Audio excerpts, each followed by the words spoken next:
Assalamualaikum warahmatullahi wabarakatuh. Salam sejahtera untuk kita semua. Perkenalkan, kami dari kelompok 6 mata kuliah akuntansi, Sistem Informasi Akuntansi. Di sini kami akan mempresentasikan hasil diskusi kelompok kami tentang Accounting Information System Development Strategis atau diambil dari chapter 23. Sebelum melanjutkan pembahasan materi, di sini saya akan memperkenalkan anggota kelompok kami.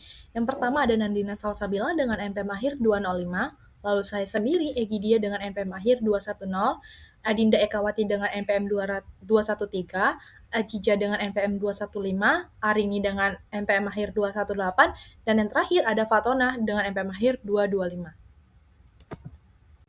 Sebelum membahas lebih lanjut mengenai materi, di sini pertama sekali tentunya kita akan membahas introduction atau perkenalan yang membahas tentang tantangan dalam pengembangan Accounting Information System atau AIS atau Sistem Informasi Akuntansi. Nah, yang pertama yaitu tantangan dalam pengembangan AIS, yang itu Project Black Box itu terjadinya penundaan atau keterlambatan proyek. Ada juga unmet user needs, di mana kebutuhan pengguna yang belum terpenuhi.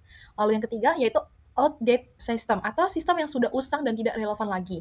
Yang keempat yaitu unclear requirements atau persyaratan dan kebutuhan yang tidak jelas. Nah, yang terakhir yaitu difficultly managing change atau kesulitan dalam mengelola perubahan yang diperlukan.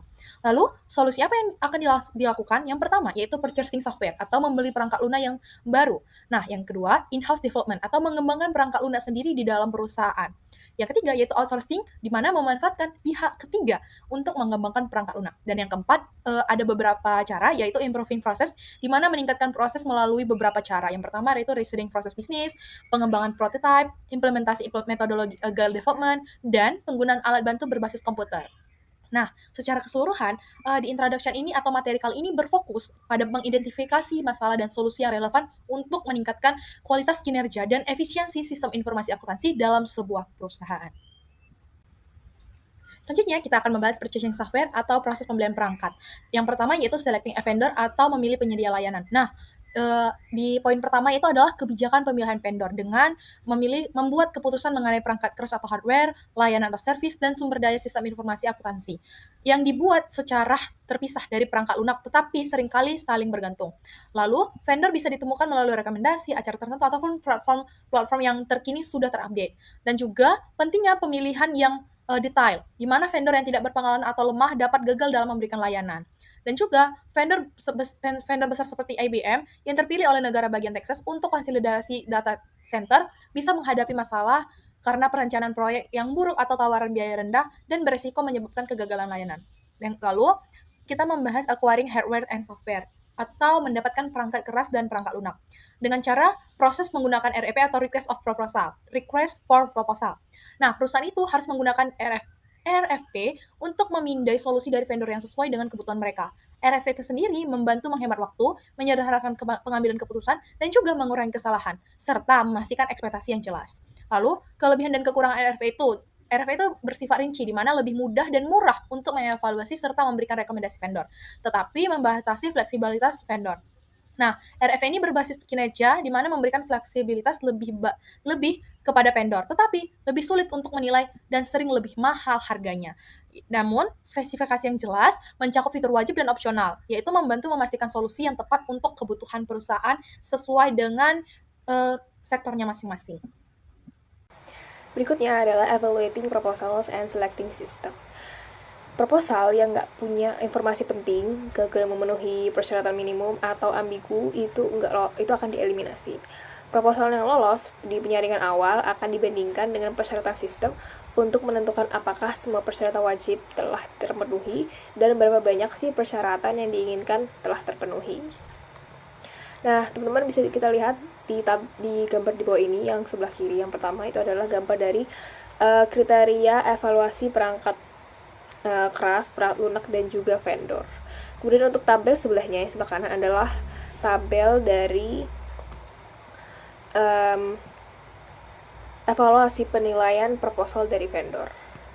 Jadi untuk setiap kriteria itu, vendor diberi skor berdasarkan seberapa baik sih proposal mereka untuk memenuhi syarat, dan total skor tertimbangnya ketika dibandingkan.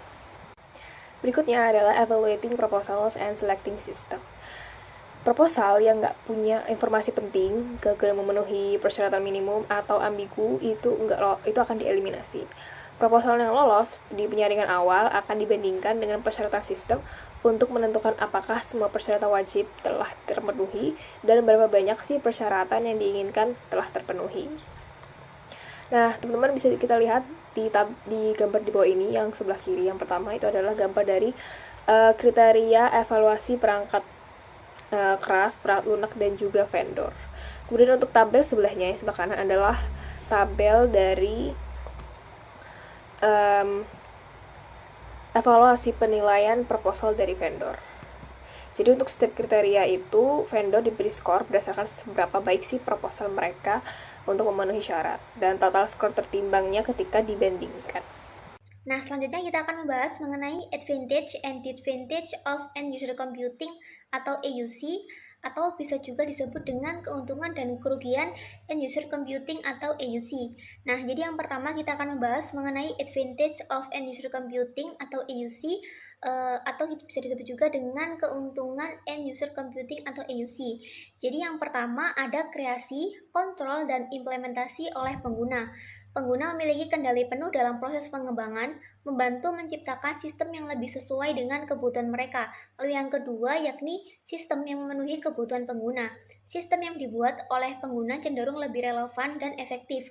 Lalu yang ketiga yakni ketepatan waktu.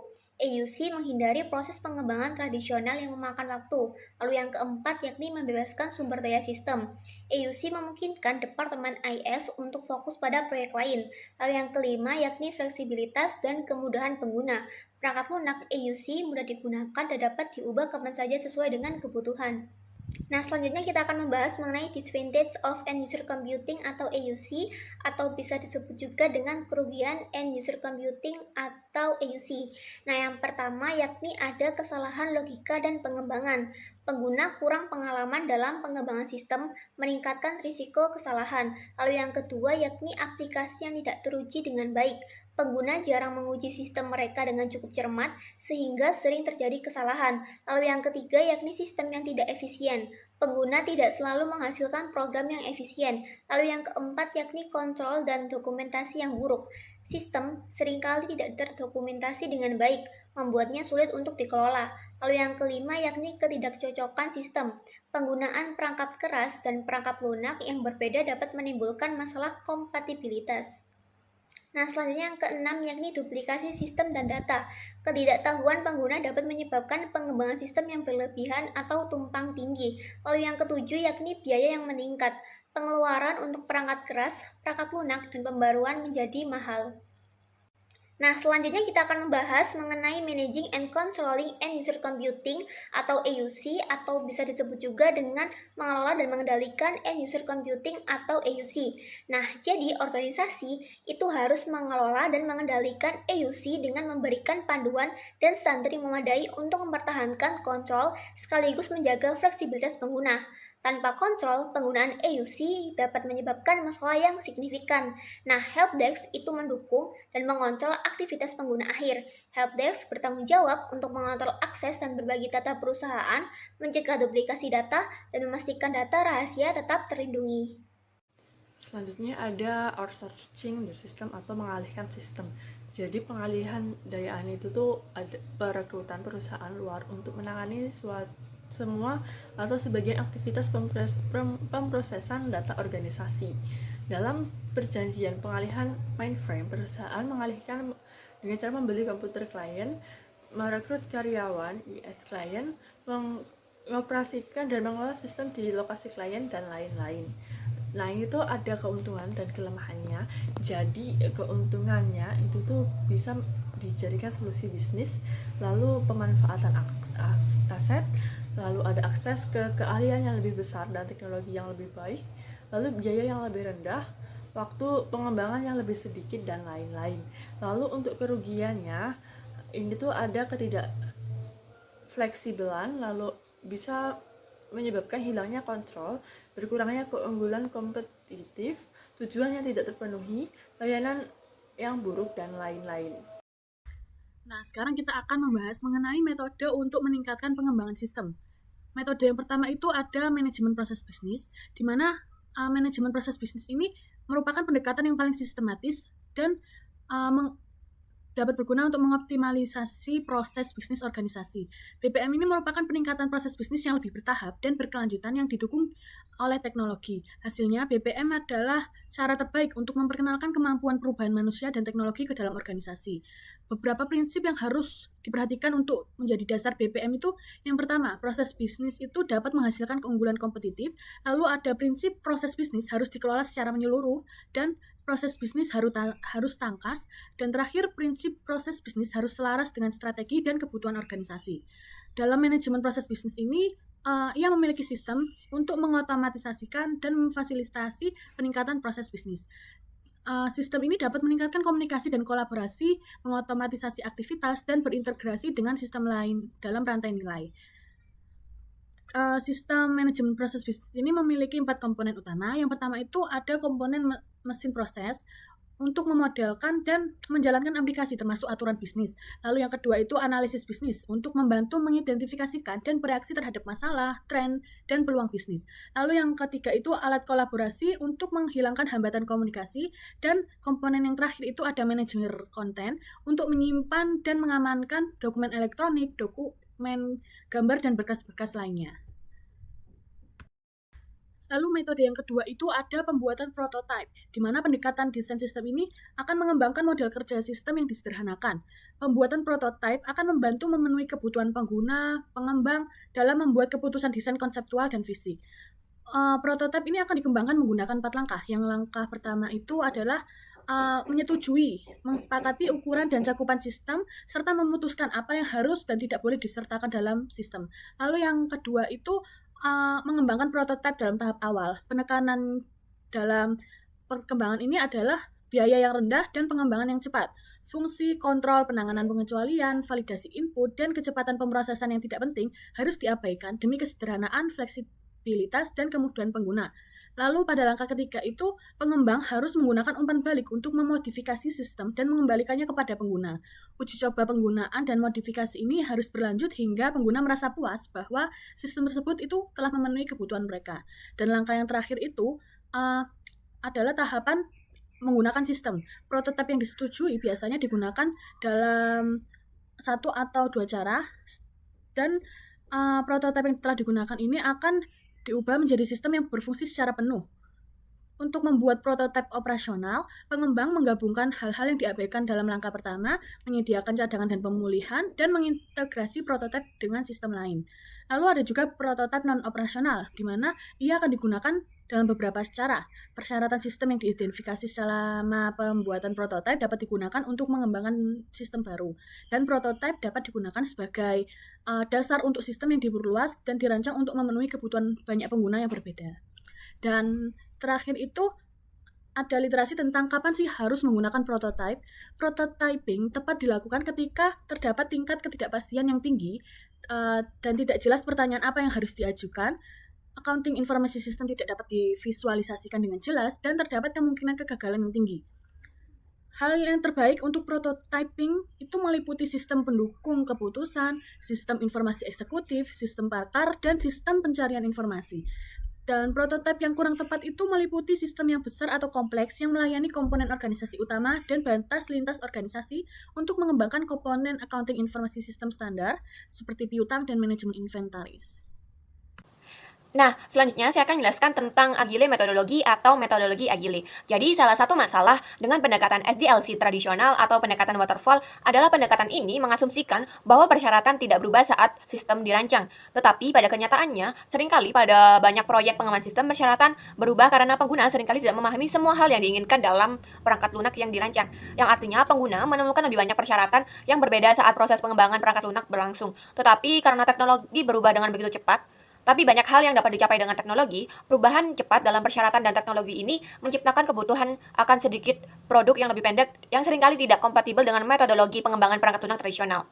Untuk itu, pada tahun 2001, para pendukung proses pengembangan yang lebih imperatif bertemu dan menghasilkan Agile Development, di mana Agile Development ini adalah sebuah filosofi, panduan, dan serangkaian prinsip yang digunakan untuk mengembangkan sistem informasi dalam lingkungan yang tidak dikenal dan berubah dengan begitu cepat.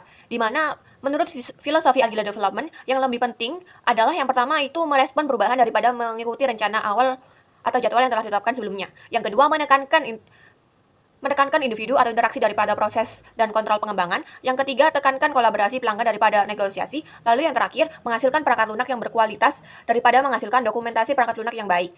Lalu ada sejumlah metodologi pengembangan yang memanfaatkan prinsip-prinsip Agile Development. Nah, jadi yang pertama itu adalah Scrum, di mana di dalam Scrum ini ada yang dinamakan dengan Scrum Methodology. Di dalam metodologi ini melibatkan tim pengembang perangkat lunak yang bekerjasama dalam proses yang intens tetapi relatif singkat untuk mencapai tujuan pengembangan bersama. Pengembang yang terlibat dalam Scrum Development menerima kenyataan bahwa pengguna yang dituju yang biasanya disebut klien akan sering berupa pikiran tentang apa yang dibutuhkan dan yang diinginkan. Jadi, pengembang menerima ketidakpastian yang terkait dengan pelanggan yang tidak sepenuhnya memahami atau tidak mampu mendefinisikan semua kebutuhan sistemnya. Jadi, pengembang lebih fokus pada fleksibilitas, menanggapi persyaratan baru, beradaptasi dengan perubahan yang terus berkembang dalam teknologi dan kondisi pasar, serta dapat dengan cepat memberikan sistem yang dapat dievaluasi oleh pelanggan. Dalam proses Scrum, ada 3 peran utama. Yang pertama yaitu pemilik produk. Pemilik produk adalah pelanggan yang bertanggung jawab untuk memastikan tim Scrum menghasilkan apa yang dibutuhkan oleh pemilik produk, bekerja dengan pengguna sistem, dan menulis user story, menempatkannya dalam produk backlog, dan memprioritaskan item backlog sehingga tim tahu apa yang harus dikembangkan selanjutnya. Yang kedua ada Scrum Team, yaitu sekelompok kecil yang terdiri dari 9 pengembang lintas fungsi yang bertanggung jawab untuk mengembangkan, menguji, dan mengirim perangkat lunak di akhir sprint Scrum. Nah, sprint Scrum ini adalah periode waktu yang telah ditentukan sebelumnya, biasanya antara 1 atau 4 minggu di mana tim mengerjakan 1 atau lebih item berprioritas tinggi dalam produk backlog. Nah, yang ketiga ada Scrum Master. Scrum Master adalah fasilitator Scrum yang memastikan praktik Scrum diikuti dan membantu tim mengatur dirinya sendiri. Jadi, dia bertindak sebagai penyangga antara tim dan pengaruh yang mengganggu dengan menyingkirkan hambatan yang mempengaruhi kemampuan tim untuk mencapai tujuan dan menghasilkan hasil sprint yang sesuai. Lalu metodologi kedua yang menerapkan prinsip-prinsip Agile metodologi adalah Extreme Programming, yaitu metodologi pengembangan perangkat lunak yang dirancang untuk menghasilkan perangkat lunak berkualitas tinggi secara lebih produktif dengan mengambil elemen-elemen bermanfaat dan praktik-praktik terbaik dari pengembangan perangkat lunak tradisional ke tingkat ekstrim.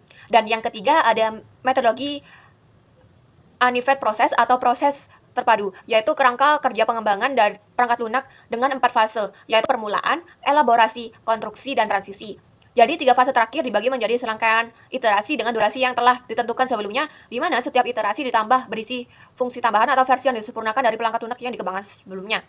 Jadi tahap awal adalah tahap yang paling singkat. Jika terlalu lama, biasanya hal ini menunjukkan bahwa spesifikasi awal yang ada terlalu banyak atau terlalu rinci. Pada tahap awal, analisis menentukan cakupan proyek, mengidentifikasi persyaratan dan risiko utama awal, menentukan kelayakan proyek, dan membuat kasus bisnis untuk pengembangan proyek.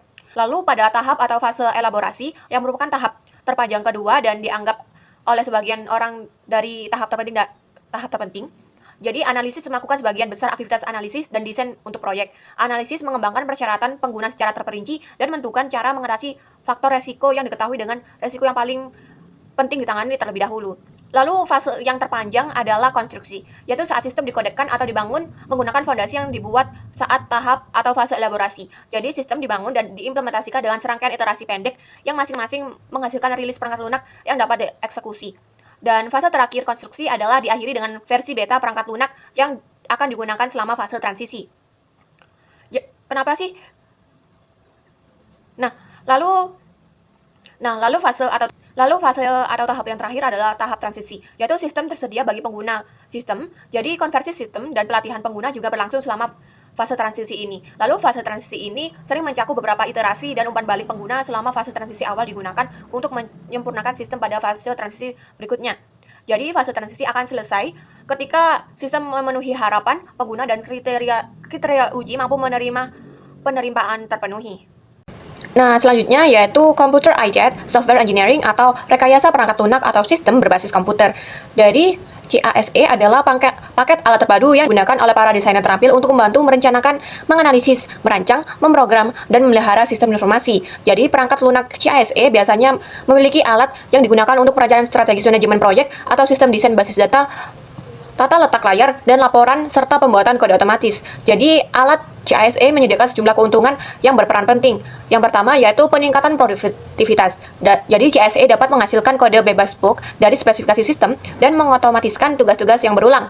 Yang kedua, peningkatan kualitas program. Alat CASE menyederhanakan penerapan standar pengembangan terstruktur, memeriksa keakuratan internal desain, dan mendeteksi ketidakkonsistenan. Dan yang ketiga, penghematan biaya. Jadi dengan adanya peningkatan produktivitas dan peningkatan kualitas program akan menghemat biaya yang digunakan bagi pengguna CSA. Yang keempat, prosedur kontrol yang ditingkatkan.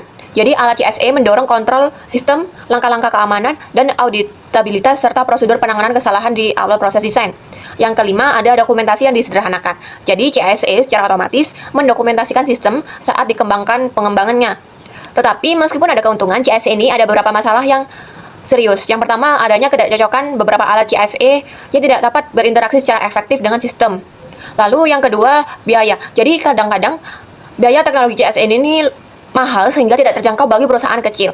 Dan masalah yang terakhir yaitu harapan yang tidak terpenuhi. Terkadang alat CSA ini tidak dapat memenuhi harapan dari pengguna alat tersebut. Nah, itu tadi presentasi dari kelompok kami. Untuk kesalahan yang ada kami mohon maaf. Atas perhatiannya kami ucapkan terima kasih. Wassalamualaikum warahmatullahi wabarakatuh.